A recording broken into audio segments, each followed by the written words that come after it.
Vamos a ir con nuestra lectura de Mateo 3, en nuestro día 3 del año, los que están llevando el orden de calendario, pero yo creo que cualquier día del año es bueno para empezar a leer la Biblia.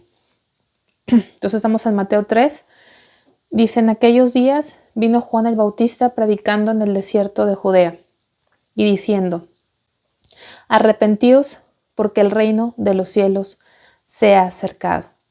Este es el mensaje de Juan el Bautista.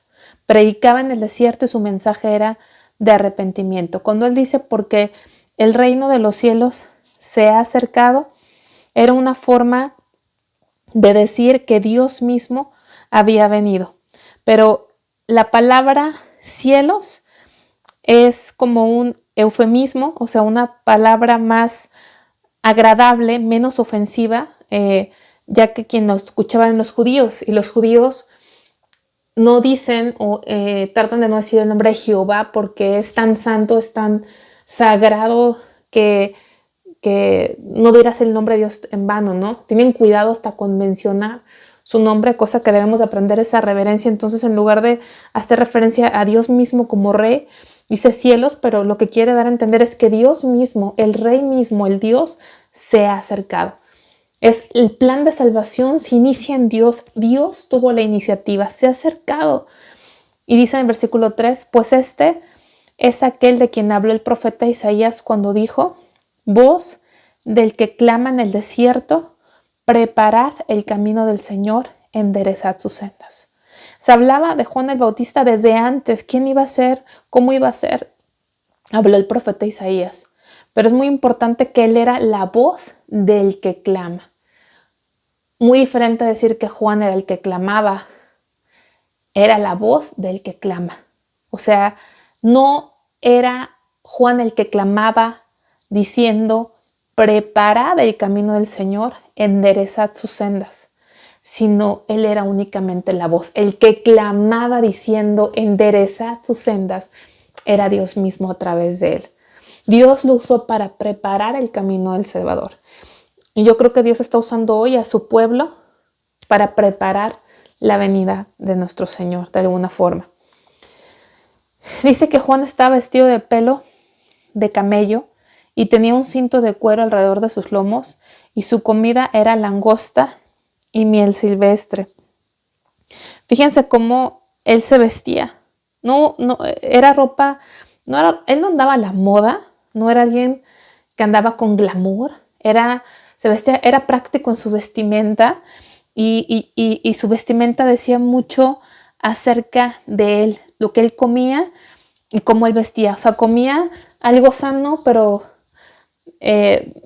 sencillo, y se vestía de una forma que era práctica, sencilla, y hacía un contraste con la demás gente, porque él estaba tan dedicado a su propósito, al propósito por el cual Dios le había dado vida, que realmente cómo se veía, si estaba a la moda o no, si comía manjares o no tenían cabida en su vida.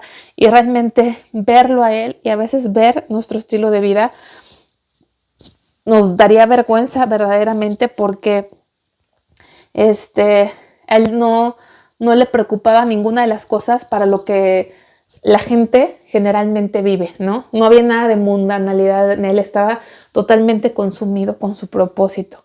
Ese era Juan. Y Juan tenía el derecho a vivir como sacerdote, porque su padre era sacerdote.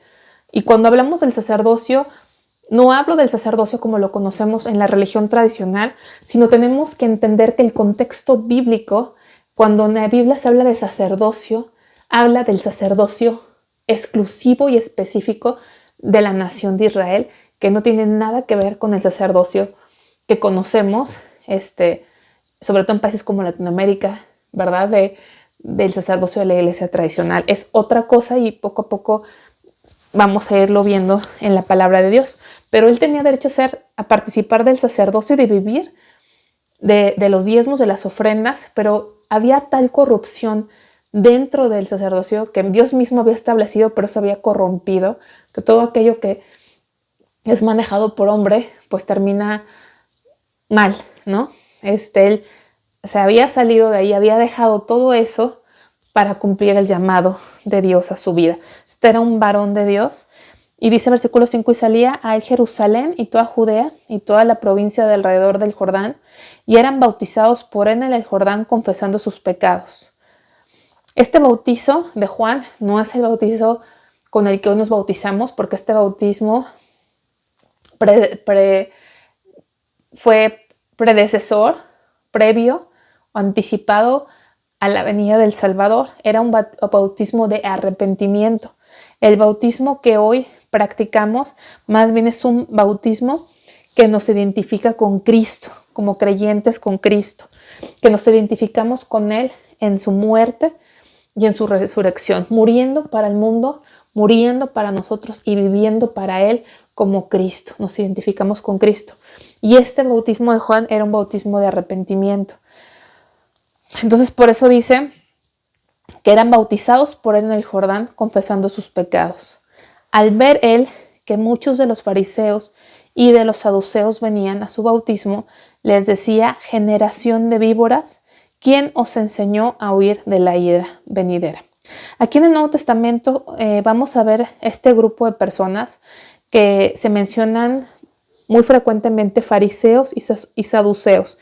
Estos grupos, vamos a ver algunas características rápidamente. Los fariseos eran una tipo secta judía que eran muy legales, estaban totalmente adentrados y profundizaban en la ley, hasta le agregaban más reglas y más leyes y se creían que por lo que ellos hacían, su perfeccionismo y cosas que ellos agregaban eran mejores que los demás.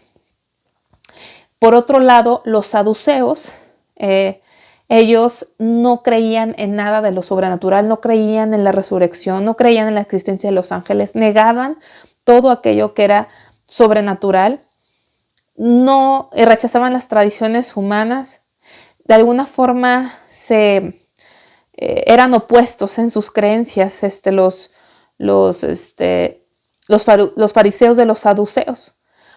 Los saduceos tenían mucho poder, mucha influencia, les gustaba la política, les gustaba hacer el dinero. Los fariseos eran muy legalistas, muy ritualistas, y los saduceos eran más racionalistas. O sea, pensaban todo, meditaban todo, por eso cuestionaban acerca de los milagros, no creían en nada que era sobrenatural. Entonces, y ellos no eran tan tradicionales como los fariseos, más bien los saduceos eran muy liberales. Entonces, si vemos por un lado, los fariseos eran legalistas, tradicionales, y los saduceos eran liberales, no eran nada tradicionales y eran muy racionales. Más o menos podemos captar esto. Los saduceos tendían a ser muy adinerados y tenían el control del templo. Y aunque los saduceos de alguna forma se oponían a los saduceos, no se llevaban, la única vez que los vemos en el Nuevo Testamento unirse era para irse en contra del Señor Jesucristo. Entonces más o menos ahí nos damos cuenta o ubicar a estos dos grupos de personas con estas doctrinas y creencias que se mencionan frecuentemente en el Nuevo Testamento. Entonces dice que ellos venían a su bautismo, pero sabía y discernía Juan el Bautista que no eran genuinos, por eso les dijo: generación de víboras. ¿Quién nos enseñó a huir de la ira venidera? Haced pues frutos dignos de arrepentimiento. El verdadero arrepentimiento trae un cambio, y ese primer cambio es el abandono de la maldad en la que estamos.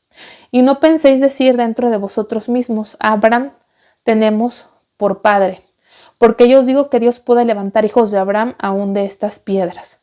Les decía, ellos creen que porque venían y eran descendientes de Abraham, el padre de la fe, por eso tenían el derecho a la salvación, por eso ya automáticamente por ser descendientes de él estaban bien y eran aceptos por Dios. Como hoy en día mucha gente piensa que porque pertenecen a una iglesia o pertenecen a un grupo o porque siguen ciertas costumbres, ya eso les pone el sello de aprobación de Dios y ya la hicieron. Y a veces caemos exactamente en el engaño en el que estaban estos hombres, y de ese engaño se lo saca o los intenta sacar Juan el Bautista.